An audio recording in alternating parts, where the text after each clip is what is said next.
After choosing empowerment over dread, I began searching for meaningful and effective solutions to put into practice in my own life. Progressive Hedonist is a podcast to share the ways we can take on climate change through food and joy. On days when this seems completely impossible, this podcast is a reminder that each of us can make an impact. I'm Dana Cowan. Join me in conversations with thought leaders like Alice Waters, Andrew Zimmern, Dr. Ayanna Elizabeth Johnson, and more. We can learn together what is possible. You can listen anywhere podcasts can be found and join the conversation on Instagram at progressive_hedonist.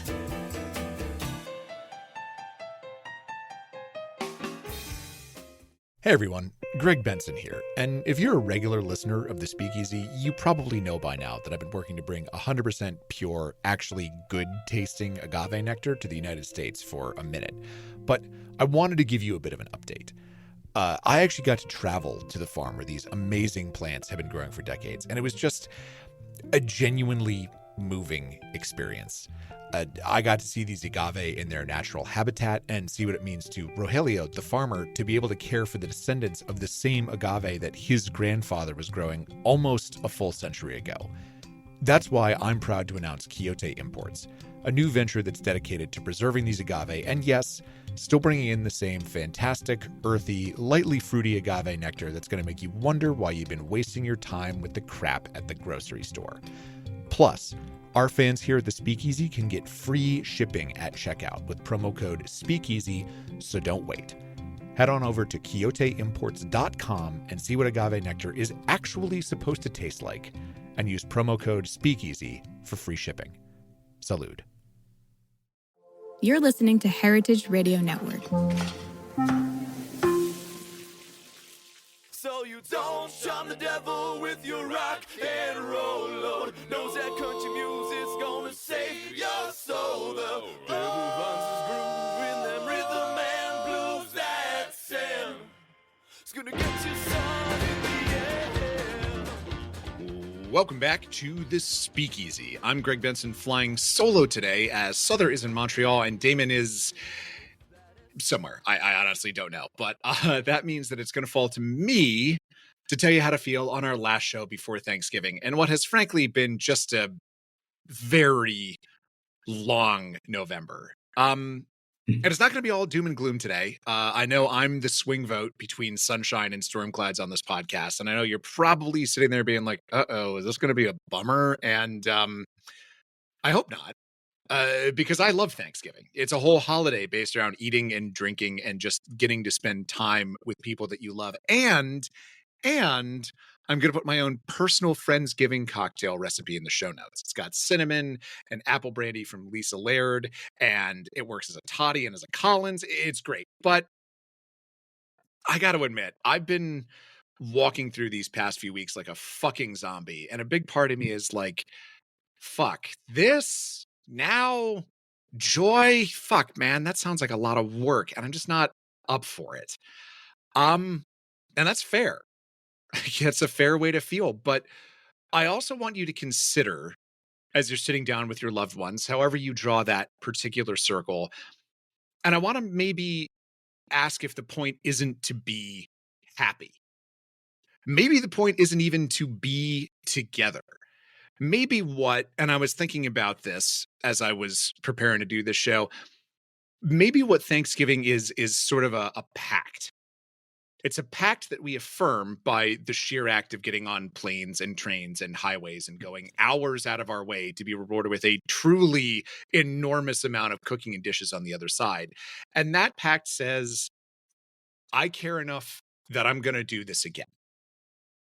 Because none of us know what the fuck the next year is going to bring. But we do know that come hell or high water, if we can, we will be back on the fourth Thursday of November in 2025. And that's the spirit that at least I'm going to bring to Thanksgiving this year. Not yay, not even meh or even bleh. Thanks for the pie. Same time next year.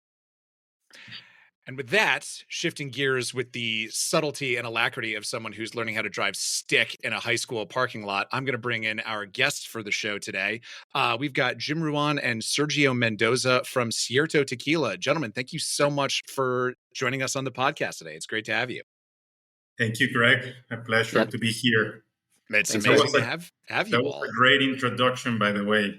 Oh, thank you, man. Thank you. I literally wrote that in my kitchen as I was making lunch. So I'm glad you appreciated it. Sergio, I was reading up a little bit about you before this show, and correct me if I'm wrong, you were a fifth generation tequila producer. Is that correct? Yes, that is correct, Greg. We're from Jalisco, the state of Jalisco in Mexico, and my family's a part of my family is from the Highlands. We're first agave farmers. We've been doing that for a few generations, so that's the 5 generations come from that side, the farming side, and then especially an uncle of mine, Enrique Fonseca, was the first in my family who also became a distiller. So today we're both farmers and distillers in tequila. So I love nerding out on the history stuff like this. So I'm guessing that this probably goes back to like the mid 1800s. Correct me if I'm wrong, but was this always agave farming that we're talking about here?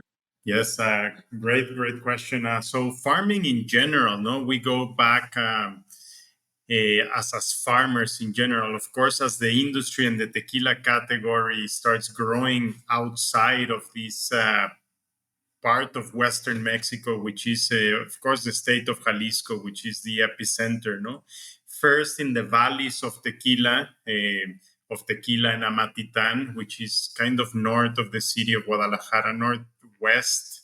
That's where this particular mezcal, as I always like to call it, because it always reminds us that tequila is a mezcal by definition, not by denomination. Today, both of them have their own appellation, so we have these distinctions, But if we go back to the meaning, the origin of mezcal, which is a word made of 2 Nahuatl words, which are metal and ixcali, metal ixcali, they refer to the agave and the fact that it's cooked, So tequila, by definition, is a mezcal. So tequila springs in this area of Jalisco, which is the valleys of Tequila and Amatitan, and then soon, gradually, it also expands to another nearby area, also in the state of Jalisco, which is the Highlands, Los Altos. Today, it's very well known that tequila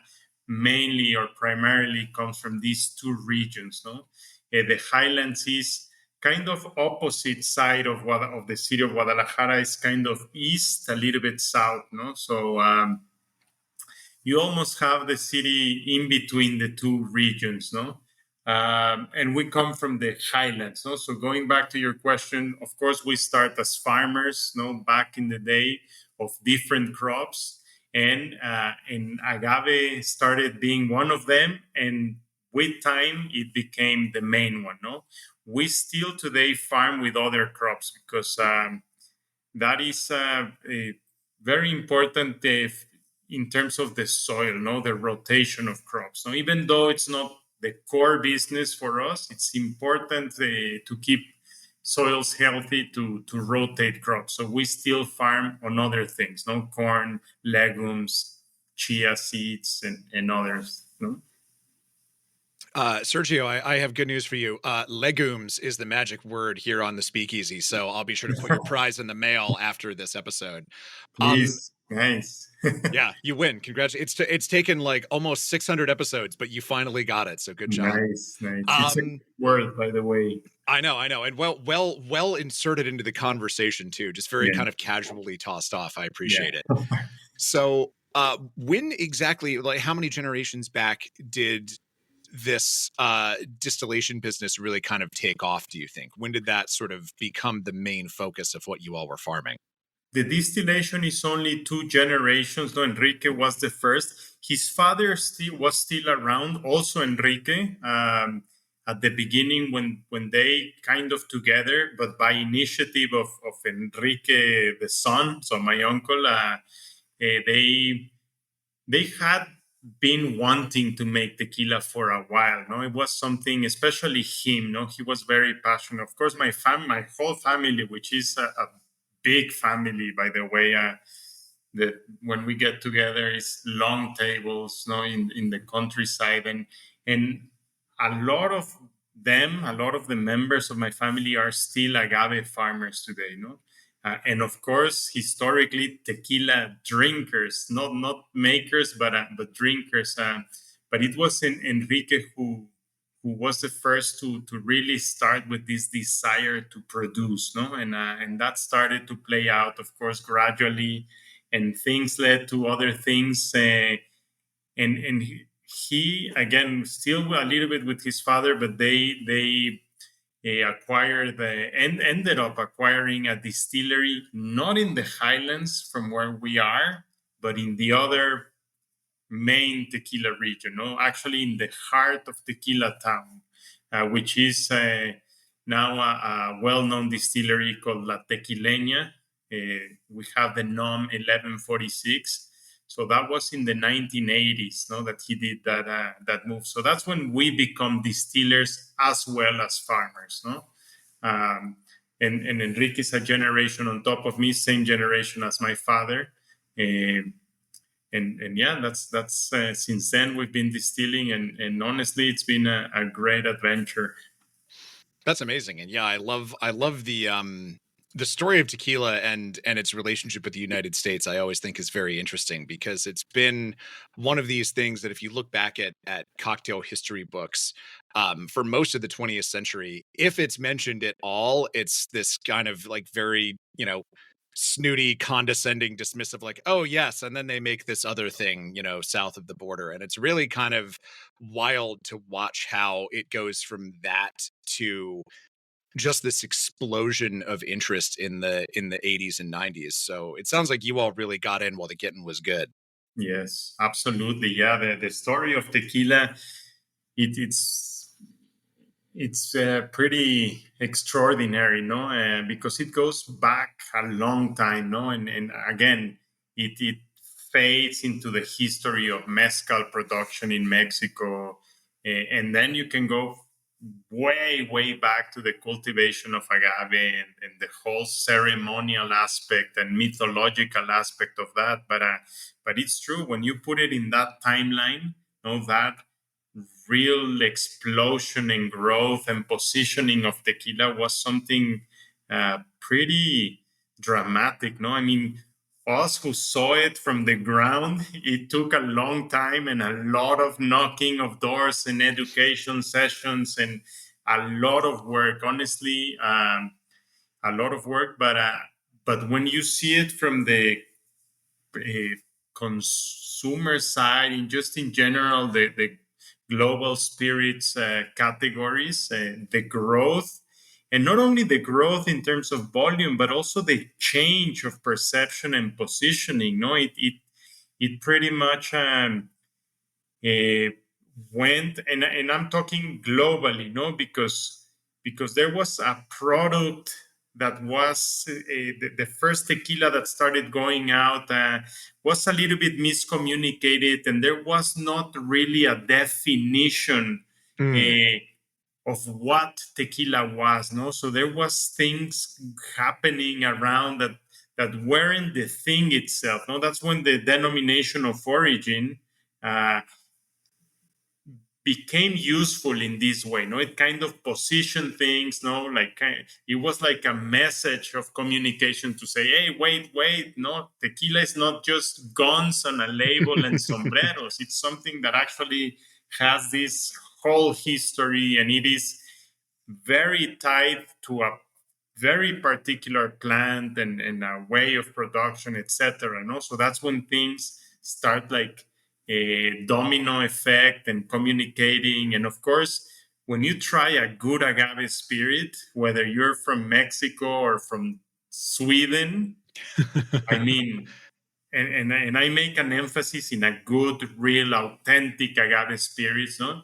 it is something that it's hard to forget, no? And it's once it is also an acquired taste. So once you get into it, is something that of course is appealing, no? As a just as a consumer of good things, no?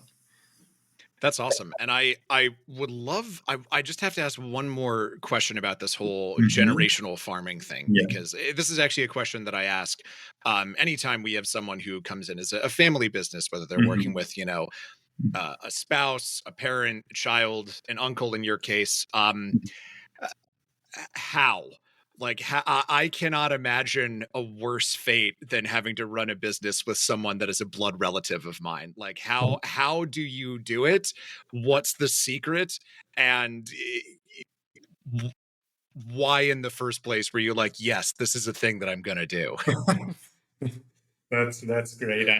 Yeah, of course. I mean a lot of things happen very naturally, no. For me personally, how I came into all things was many very special moments in life, no, because I have a, a different background in many ways, no. Of course, the highlands of Jalisco. I grew up spending a lot of time there. I didn't live in the highlands. I lived in Guadalajara, in the big city. I was born here, and I grew up here. But the highlands, that whole side of my family, which, as I say, it's a pretty big family. Um, for me, my earliest memories was the agave fields, no, and all of these ranches in different parts of the highlands, specifically around a town called Atotonilco, was the long tables, the long lunches, surrounded by agave fields, and of course, always tequila. Even before I was even allowed to drink, there was always tequila in the table, no. I remember Herradura was a staple, no, back in the day, which we also, on another side of my story, I had a good connection with the family, no, the family that produced tequila Herradura, no, we were very close. And I also grew up, part of my childhood I spent in the hacienda, one of the most beautiful haciendas in Mexico, and one of the most beautiful tequila production sites, which is the house of Herradura in Amatitan, no? So it was these two connection of always tequila was always around. The agave fields was part of where it was part of our playground, no. um, at this time, Enrique or was just starting to become a producer, but that was just starting to happen. So we were not really tequila makers, no. We were agave farmers, and that was just slowly cooking on the side. So it took me a while to figure out, because Enrique and my father have always been very close, and I also a little bit later uh, grew up and followed a very uh, close what Enrique was doing at La Tequileña and starting to produce, and the first batches and all of that. Of course, I was very young. I wasn't very involved at all in that. But then I moved. I lived outside of Mexico, first in California, and then a long time in Europe, especially in London, but in different parts. And I was exposed to many things, no, but among those, like gastronomy and food and cocktails and all this whole world of wine and spirits and the whole richness of that, no. And tequila was starting to make a little noise. It was just still this confusing thing for most people of where it comes from, how is it made. But there was a few key people starting to really talk highly about tequila. No, I'm talking back in the day. No, Thomas Estes in London, Julio Bermejo in San Francisco. And I saw a connection, and I kept following back home what Enrique was doing as a distiller already. So it was a natural thing, no, that it just clicked and clicked, and it was just those images of growing up and the global moment that I was seeing. And I came back to Mexico to live after I hadn't lived in Mexico for about 5 years. I came back, and together with my father and Enrique, we decided to to start, what was first Don Fulano. Enrique had already produced Pura Sangre before and a couple other smaller projects. But this is where Don Fulano was born and where we all kind of joined together. Well, I mean, this sounds like a good point in your biography where it's probably about the point where Jim enters the story. So, Jim, first of all, thanks for sitting there when we kind of covered the part before your character enters the narrative. But now that you're here in the chat, as the kids say, talk to me a little bit about how this partnership between the two of you started. Where did this come from? I think the fact that I just enjoy listening to Sergio speak so much and have the privilege of doing so frequently is probably a good segue into the story, because our founder, Todd Chafee, he is from the world of venture capital, and he is a world traveler, dining at all the finest restaurants in the world, staying at all the finest hotels, and drinking what he perceived to be, the best wines and spirits.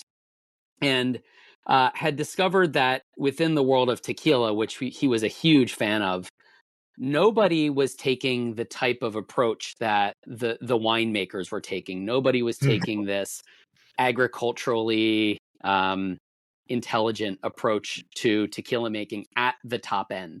And he found that there was what he believed a huge market for a new tequila brand to cater to people like him, the true luxury consumer. At first it started, as many of these tequila projects go, he and his friends looking to create a tequila that he could serve at his house, he could serve at his dinner parties, but became enamored with the business opportunity to service the top end of the tequila category. And where Sergio comes into the equation is Todd did a ton of research. He's an incredibly thorough guy, and essentially looked at and researched every single distillery in Mexico. Asked a lot of folks who were experts in the field about, who is making the best tequila, who is making tequila in a way that's consistent with what I'm interested in. I'm interested in sustainability. I'm interested in biodiversity. I'm interested in a real story behind the liquid. I'm interested in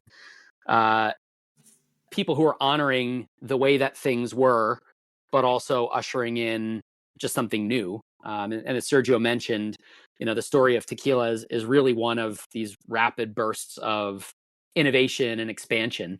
And he was looking for somebody that just sort of sat at the nexus of, generational respect and, an eye towards the future.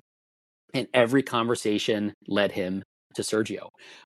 Every person that was knowledgeable within the field of tequila said, you really need to talk to Sergio and Enrique. You need to visit La Tecaleña. You need to try Fuente Seca, Cimarron, Pura Sangre, Don Fulano.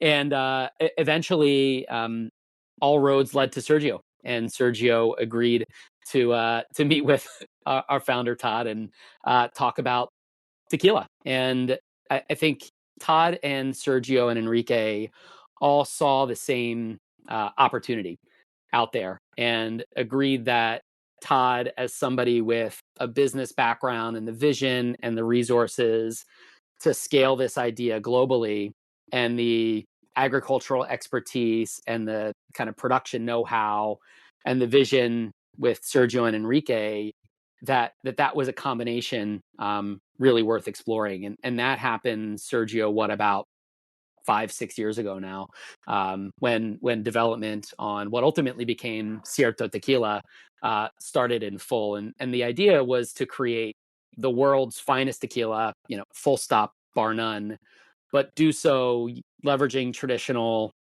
tequila making methodologies, create a taste profile that was appealing to that luxury consumer, but was accessible to people all around the world who, as Sergio mentioned, were not familiar with the taste profile of tequila, and something that would be an easy on-ramp for that luxury tequila consumer. And it took about 2 years for the flavor profile and the blends to be finalized.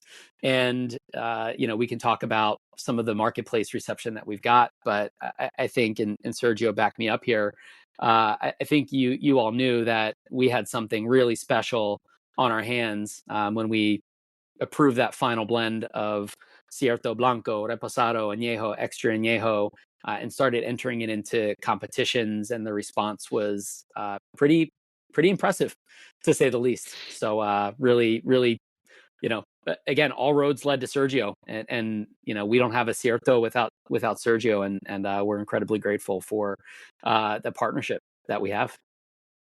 And speaking of all these roads too, these roads, as Sergio mentioned, they go up in elevation. Sergio, your family is your farm is in the Highlands, and we were talking a lot about kind of the flavor profile and kind of the terroir. And one thing that I really kind of love to screw with people is too strong of a term for the thing that I do, I think, but it's always very funny to kind of like talk about Highland tequila and have people be like, "Do you mean Scotch?" and kind of,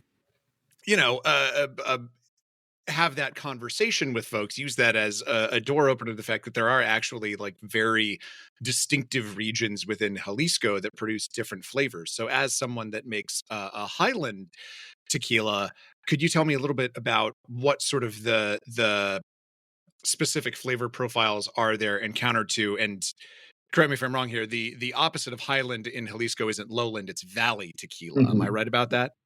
Yes, that's true.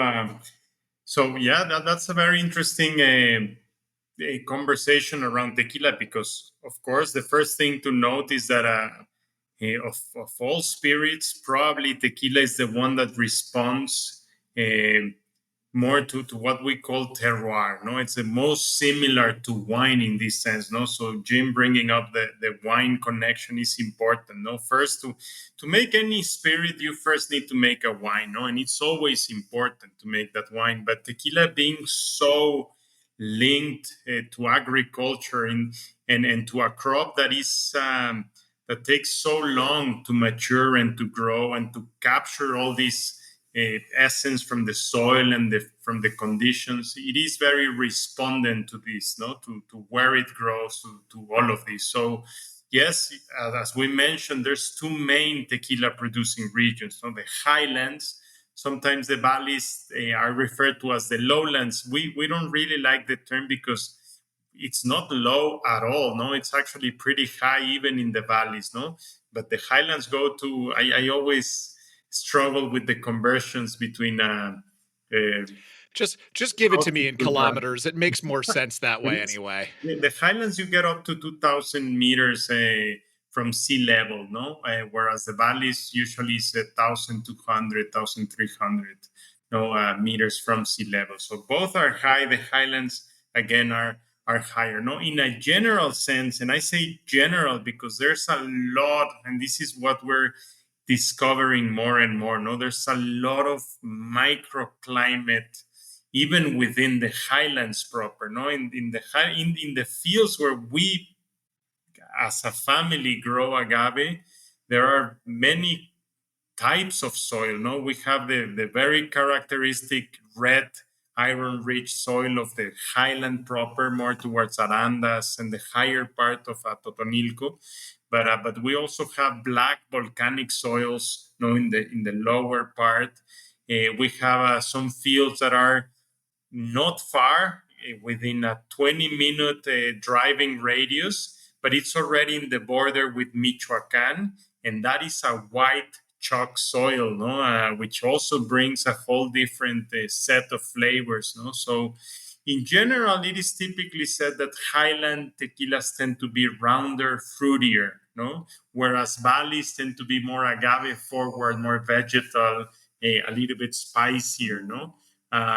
There's, of course, great representations of both styles, but this is in a very general sense, because you can, as I say, delve deeper. This is something that in tequila is just starting to be explored in seriousness, and of course it's a big challenge, because if you think about wine, in wine you have harvest every year, so it's easy to keep track of harvest, and in 10 years you have a pretty good record of how that plot of land behaved, no? But think about agave, no? There's fields that I've only seen 4 harvests in my whole life, no? No? So it's much more difficult to keep track of these longer cycles and understand and to really find a specificity from a field is not something that if you want to do it right, you cannot take it lightly. No, it has to evolve and have, and also another very important thing, no, what we call keeping liquid history, no, keeping stock of batches, of old batches, and trying and doing what I was just doing now, no, trying batch by batch and understanding and classifying. So it's a whole thing that needs way more input, way more people doing it, and many more years, no? But it's certainly it is something that it's at the forefront of what we do at Tequileña. No, we explore, we play with all the flavor spectrum that we can find from the different parts. No, we divide production in 3 main pillars. No, one is agriculture. No, it's probably the most important, and this is where terroir comes in. No, then you have the craft, which is all the distillery work. No, how you cook, for how long, what pressure, how do you do the extraction, the fermentation, no, etc. No, the distillation in coffee stills, in pot stills, and then finally the maturation. No, once you have the product, all that time of rest. Whether in stainless steel, even in glass, but of course in a whole array of different casks, no, both big pipones vats, but also small casks of either French oak, American oak, and of different uses, no. So it's all these variables that come into play, no. It's that's the fun part, but that's also the very, very challenging part to really be specific about things, no? And at the end, it's something that you have to bring. I mean, this is probably before, when you ask what is your official role, I can very well be like, this is I'm doing all the time, no, tasting products because they come in part of the blends, no? And of course, everything that we produce and bottle, we like to give it its own personality and style and character, no? And that's where Cierto comes in, no? Cierto was a very fun project and very challenging because we set to achieve something very specific, no? Something that was playing also in that we were foreseeing in the industry, but that was being achieved by means that we didn't want to do, that we didn't respect, and we thought that it could be achieved in a natural, authentic way, and we set to do that, and I think the results were we were very happy with what we achieved. Yeah, and for those of you who can't see Sergio right now, he has not 1 but 2 tasting glasses in front of him. The man is always working, folks. Oh my God, there's a 3rd one. 3 is the magic number when tasting. Yes. This is Sergio, this is the best ad for becoming a Patreon regular that we've ever had, because our Patreon regulars actually get to watch this podcast as well as listen to it. So nice. If you want to see this balancing act that's happening, you know where to go. But we'll talk about, I'll plug that later at the end of the show. Don't worry. Talk to me a little bit about this venture that is Cierto, because this sounds like a thing that sort of has been cooked up between the two of you. Talk to me a little bit about where that specific branch of what your family was doing kind of became the business that is now overseen by the two of you. Yeah. So there is, before I get into that, there is a preliminary thing that of course I think that's what brought us together in part. No, and again it comes back to Enrique. No, Enrique made a lot of crazy decisions back in the day for which we're all grateful today. No, against all odds and against all recommendations, even within his family. No, what was he doing, like producing to keep and age, and So that created one of the most complex libraries of product, no, of aging and diversity of casks and options, no. So the proposal of Cierto from the beginning was to achieve these deep and lush profiles of tequila that were rich, that had of course, the connection with what we've been talking, no, the wine, the agave, the maturation, but also long agings and blending to achieve profiles that are, of course, these words come very often, no, when speaking about tequila, no, smooth and soft and round and of course the sweeter notes, which all sound great, and of course, who doesn't like, no, this balance of flavors, no? And what I was saying before, in many cases, these were achieved by other means, no. The tequila industry is one of the most regulated categories of all spirits, no? But as many others, it allows addition of certain components outside of the agave in a very limited proportion, no? This is part and has been part of the regulation, no? And historically, they have been used, again, not only in tequila, no? You have them in cognac and you have them in scotch and other products.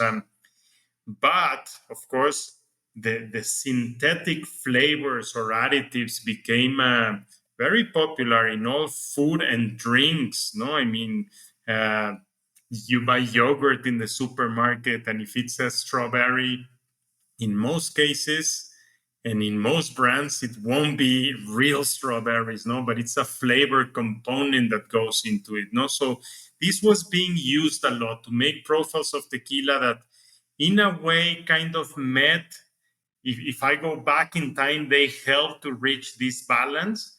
But honestly and personally, this is a very personal opinion, as they became more and more used, things started to get a little bit deformed in the way of, okay, maybe it's appealing, but you're starting to lose the relation to where the product comes from, no? Where's the agave? Where are the fields? Where is the open fermentation? Where is all these natural flavors that come together, no? So we wanted to play with these flavors that we had in the cellar to compose these kind of profiles, no? And I think we did a pretty good job. As Jim was saying, this was a process that took many years back and forth. That's why I said 3 is the magic number, no? And it is, no? Because, 1, there's nothing else, no? It's just unity, no? 2 is always at odds, no? There's always conflict, no? 2 by definition is conflict. But 3 is the balancing aspect, no? So when you're tasting products, you have 2 things that are the same and 1 thing that is different, no? So it's easy to recognize and to go back and forth and try and adjust and make. That's how we work at Tequilenia with all brands, no? With all the projects that we do to achieve and to replicate profiles, because that's another big point, no? It's not one thing is to make 1 good batch, no? Or putting it in food terms, 1 thing is to cook 1 nice meal, no? But do it 20 times and have it, keep it with standards of flavors and quality, no? That is another big challenge. So yeah, this is the core of what we do, no? For us, there's 2 main things. We always say that to make great tequila, you have to walk the fields, no? You have to select the agave. There we have a pretty good fortune that we're agave farmers, so we get to grow and see our agaves and select, no? That is a great thing to have. It's not fundamental, no? I know great tequila makers that buy you. It's hard to be a distiller and a farmer as well, no? You could make great tequila being only a distiller, no? But you better be close to whoever is growing your agave, no? Where you're sourcing it from, no? Just like a good chef, no? Like we hear more and more in the great restaurants, no? That they have a direct connection to whoever grows their produce and their beef and their dairies, no? I think this is important, especially today, no? Where there's a lot of crops, agave included, that are being grown so industrially with so many agrochemicals in monocultives where no rotation of crops, etc. No, so that does make a massive difference. No, so the flavors at the end in Cierto, everything that you try, all those richness of things and flavors that come up in the different expressions, they're all natural. No, they come from three main sources. No, from the agave, from a natural fermentation, and from long maturations in different casks. No. So this brings up something that I kind of wanted to talk to you about in the controversy part of our podcast, because you Mhm. mentioned that you would be interested in talking about additives, and that's obviously been a huge part of the conversation around tequila for Mhm. many years now. And with Yeah. the raid that happened earlier this year on gosh, I'm blanking on their names, but the folks that run the sort of additive watchdog website by the police force of Jalisco, it's clear that this controversy isn't going anywhere anytime soon. But there's been an argument made, and I can see the value to this too, is that it's a little bit like foie gras, where people really love to make a big deal out of the fact that, like, oh, foie gras is grown unethically. And I mean, sure, there are problems with the way that foie gras is made, just as there are problems with the way any meat that is grown in an industrial way is made. But and I have a bee in my bonnet about this, and probably always will. I think people that go after foie gras are going after the wrong thing. Like, Mhm. the farmers that make it are making an extraordinarily specific specialty product, and as a result of it, they actually take relatively good care of the animals that they're looking out for, in comparison to, I don't know, the chickens that wind up in like a Popeyes sandwich probably objectively have a worse life. So I have heard the argument made that additives are kind of like that. They're an easy thing for people to kind of wrap their head around and grab onto and say, yes, this is bad and we should get rid of it. And while that's not necessarily wrong, I think there's also validity in the argument that it obscures some of the other concerns you mentioned, namely, you know, industrial farming, the fact that a lot of Blue Weber tequila out there is a monoculture. And so I'd love to kind of get your take on, one, the fact that, your tequila is additive free, and I think that's great and wonderful, but also what you think that conversation plays, what role that plays in our cultural discussion of tequila writ large. Mhm. No, that's a great conversation. And it's a very complex, no. And I love the example that you use, because you're absolutely right. No, we tend to take things in a very black and white way, no, and usually we go to either one side or the other. No, there's a lot of polarity, but we tend to, first of all, don't get into the thing, or just have opinions without understanding.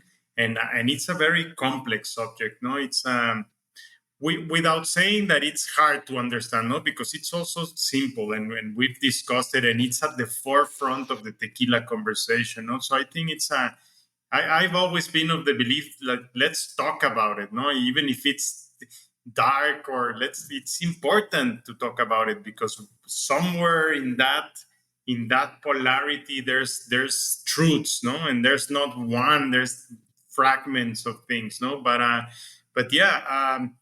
So that is the first thing. No, I think it's not a black and white conversation. It's not like additives good, non-additives bad. No, we're understanding that, and it's happened with many things before. No, we came to understand gradually that 100% agave on a label wasn't by its own like the sign of a good tequila. No, there's shades. There's amazing mixto tequilas. You can make a great product. No, where you classify it in your mind, that's another thing. No, but that a product can be achieved with a lot of integrity, being a mixto. Absolutely. No, I think there's between a great mixto and a bad 100% agave, I'll go for the great mixto, no? So we kind of put that, no? And now we're in this additive-free thing, no? Where a lot of people are taking the stance that, okay, just seeing that it's additive-free, it's going to be good. Absolutely not. Actually, it's a very challenging thing to make a product that is balanced and rich, and you have all these flavors without having to balance it with external things. No, it's a big challenge. No, you have to go back, as you rightly said, to agriculture, to like good practices from the beginning. Because if you don't have great mature agave, you cannot make a great tequila. That is a fact, no? So it comes into play. Now, the use of additives is not something new. It's not something that has been used in the last 10 years. No, it has been used for longer, and it's used in many ways. How you use it is very important. No, there can be somewhere where the product is rich and it's just balanced with either for color, caramel, or this or that. And actually achieve something that is very enjoyable, no? Where you still have a rich connection with the fields and it's just a little balance. I mean, why not? No, it's allowed, it's permitted. You're using it as part of an integrated process. You're using something that is naturally produced, that is organic, can be done. No, why not? The problem is two things. No, it's the abuse when there's a whole lack in the beginning. No, when there's agaves being used that are not fully mature, that are being grown in monocultives where the soils are completely depleted, so they have to be grown not on the energy of the soil but on petroleum-based energy, which is basically what agrochemicals are. And then they're not even cooked. No, they're just very industrially produced, distilled to 90% alcohol by volume. That is not a tequila, no? And then it is flavored back as what a tequila should taste like, no? That is not a tequila. I mean, whether it's classified within the category or not, no? So it's not black and white, no? And the other thing which is as part of the discussion is labeling, no? Labeling, I think there has to be more regulation on how to label something, no? Because here the important thing is transparency, no? Transparency, and let the consumer make their own choices, no? Maybe there's a consumer that likes something that has a little bit of sweetener. I mean, we drink cocktails, no? And we enjoy cocktails, and there's a lot of additives in cocktails, no? But you might enjoy something that has a certain balance of sweetness. And of course, in a natural additive-free product, I mean, the levels of sweetness that you can achieve are certain, no? You cannot achieve more. If someone likes something that has a little bit more, then they can find a good product that is well made, that has a little bit of, let's say, an agave nectar, just to put something in a balanced way. No, it's all about discussing and regulation and labeling. Labeling is important because that is when things were getting confused. No, people were grabbing products out of the shelves and just were thinking that it was the same as the one next to it, and that is not true. No, there can be a whole world of differences in quality of something that share the same shelf space at about the same price, and both labeled as tequila 100% agave. No, that's when the conversation comes into play. No, where now the consumer is understanding that there can be worlds apart between two things that sit in a shelf, no, and that it's not only the marketing campaigns and the what celebrities backing it out, backing the brand out. No, it's about the integrity of the product. Totally. And I think that's an issue that the whiskey industry kind of wrestled with in this country for the last 10 years, when you had all these micro distilleries popping up, and they really kind of ran the gamut from being very open and honest and transparent, of being like, look, one day we want to make our own whiskey, but we just opened last year, so we're not gonna have a 5-year-old bourbon. The time doesn't work that way. Yeah. So we've bought some other barrels and we've done some blending, which we feel there is also an art and a craft to, and we feel that enables us to say we made this and feel like that's a true statement. You had people like that, and then you had people who got sued because their labels were misleading, and it turns out that their rye wasn't in fact based on a recipe developed by Al Capone, not to name names, of course. And I think that sounds like from hearing you talk, maybe a struggle that tequila is having right now, but maybe you're moving towards that place of saying, like, look, if you want to add a little bit of, in fact, another brand that I quite like recently did a special release where they added back in some cooked agave for a little bit of flavor and a little bit of sweetness, and they were very open and transparent about that. And they're like, hey, if you like your tequila a little bit sweeter, here you go, try this, and we're going to be super transparent about what this is. And it sounds like that is kind of the direction that the industry writ large is moving, is just being a little bit more honest with the consumer about their approach and how and when they're doing something different. Absolutely. I think that there is the where we can find a balance of this whole conversation. No, there has been and there is a lot of abuse. No, so in that sense, it's good that things are a bit out there and exploding. No, but again, it's we need to navigate and try things. And then there's, as you said, no, about that brand, no, you can do a lot of great things, no, with ingredients, no. I come back again to the cocktails. There's even in bottled products, no, there's great things to do with agave, because that's one of the great things of agave. It has so much versatility, no. The key words there is doing it with conscience, with good ingredients if you're using, and being transparent of what you're doing. No, this is this with this, no, and this with that, no, and then this is 100% the expression of the agave fields. Okay, no, there's a lot of appeal in that, no, also, no, and to find a good tequila that is with no additives and has this balance of the sweet, of the spice, of the vegetal, of the mineral.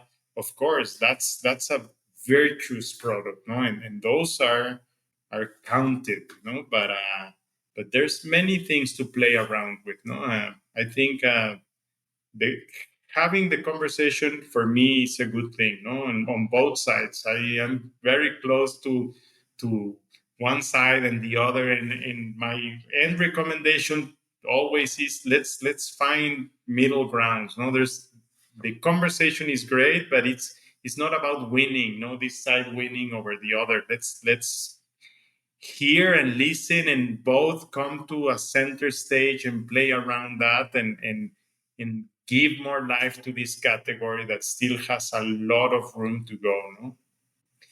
But it is true, just to wrap it up, once the new consumers are coming, in that sense, it's important that they are aware and that there's either regulation or a lot of communication of what is what, and what are the true flavors of cooked agave. No, that's the single thing that we do when people come to the distillery. Try the agave out of the ovens. Grab a piece and put it in your hands. It's going to get messy and your hands are going to be sticky and messy. But you will never, ever drink a tequila again without coming back to that flavor. Is it there? Is that the main driving force in a tequila, in a mezcal? If it's not, then let's call it something else. No? Plus, cooked agave just rules. Like, it's just such a tasty, tasty product. Absolutely. Perfect for Thanksgiving, actually. And we were talking about growing the category, and this seems like a good time to bounce a question off of Cierto's chief growth officer, who we are lucky enough to have in the studio here. What's next for you all? Well, when you think about Cierto, and Cierto means quite literally true, it is all about transparency. It is all about, providing the consumers with the information. How is it made?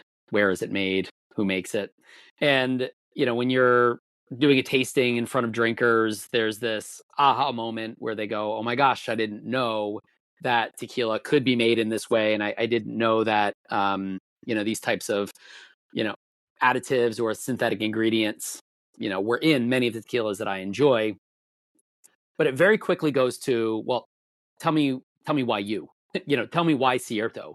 And all of the conversation that Sergio was alluding to in the category still doesn't make for a successful business, because it's becoming table stakes for new tequila brands that are coming in. And I think I saw a statistic from Tequila Matchmaker that over 200 tequila brands are launched every single year. And so it just becomes increasingly important to tell people why what is so different, what is so special about your brand. So when you ask, what's next, how are we growing Cierto? Cierto has been around for 18 months. We launched in the US in February of 2023. And for most consumers, they've never even heard about Cierto. They're not waking up thinking about Cierto tequila. The amount of mental energy that anybody devotes on any given day to tequila in general is quite small, except for Sergio and myself. So really what's next for Cierto is continue to introduce Cierto to people who don't know about us. It's like we're launching the brand every single day. And it's about, in an ever increasing sea of tequila and really well-made tequilas at that. It's really important to just demonstrate why we're special, the story, the generational expertise, the flavor that is derived from that liquid history, as Sergio referred to it. You're quite literally drinking a moment in time from when that agave was cultivated in the fields, the time that it spent in a particular barrel, where that barrel came from and what it had in it previously.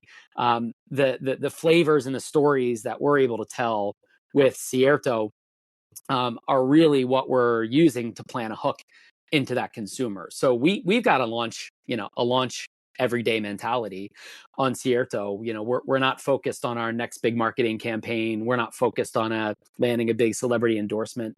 We're really focused on education, what Cierto is, why it's special. And we're finding that our target consumer, which is that drinker at the top end of the tequila category, education is selling.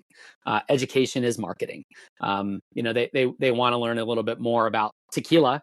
They want to learn a little bit more about why Cierto is relevant for them. And then we have confidence that the product is so good that they'll come back for more, that they'll buy it, that they'll tell their friends about it, that they'll order it at a bar the next time they're out, that they'll ask the sommelier at a restaurant, what tequilas do you recommend pairing with this meal?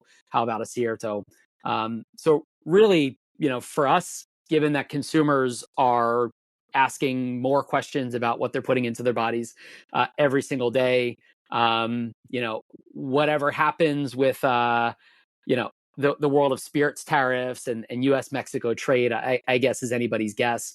But we are confident that the tequila bug has been caught by American and global drinkers, and so we're going to keep, pushing Cierto out there. That's amazing. Well, if people wanted to follow along and follow the exploits of Cierto Tequila and the two of you, where's the best place for them to do it? Is there an Instagram account you want to plug, or is there another best way for consumers to get in touch with you? Instagram at Cierto Tequila is probably the best way. We post our stories, how we're made, profiles of Enrique and Sergio, events that we've done throughout New York and Florida and California and Texas, some of the markets that we're spending a lot of time in. But I mean, Instagram is where everybody goes anyway, right? So follow us on Instagram. And I'll also plug Sergio's Don Fulano brand is another great follow is it at Sip Don Fulano, or what is it, Sergio? Sip Don Fulano, yes, Yeah. correct. Yeah, a really wonderful account that really, to me, just gets underneath the hood of the tequila making process, but also the tequila enjoying process. And I always enjoy following Sergio and his team's exploits on Instagram as well. Well, that's fantastic. We'll have links to those in the show notes. But for now, Sergio, Jim, thank you so much for coming by today and speaking with us. It was a pleasure to learn about what you're doing and Highland tequila, and that some people out there are have more strength and backbone than me and can work with their families. So thank you very much for coming on and talking with us about that. Thank you, Greg. No problem. And Thanks for having us, Greg. Well, that's going to do it for us this week on the Speakeasy. But if you want more bonus content, guest recipes, a free cocktail kit every month from our friends at Shaker and Spoon, and more, you can sign up and become a regular on our Patreon page. Our regulars get access to all of that great stuff I just listed, plus so much more. Plus, as I was talking about earlier, video podcasts so you can actually see Sergio balancing those 3 glasses in his hands. It really was quite a feat. You're going to want to check this out. I promise you. For now, though, that's going to do it for us this week. We're off next week, but be sure to catch us the first week in December when our guest is going to be Rodrigo and the rest of the team from Kalinga Bacanora. But for now, from me and Sergio and Jim and Souther and Damon, happy Thanksgiving. And until next time, cheers, everyone. Salud. Salud. So you don't shun the devil with your rock. The Speakeasy is powered by Simplecast. Thanks for listening to Heritage Radio Network, food and drink radio supported by you. Keep in touch at heritageradionetwork.org/subscribe.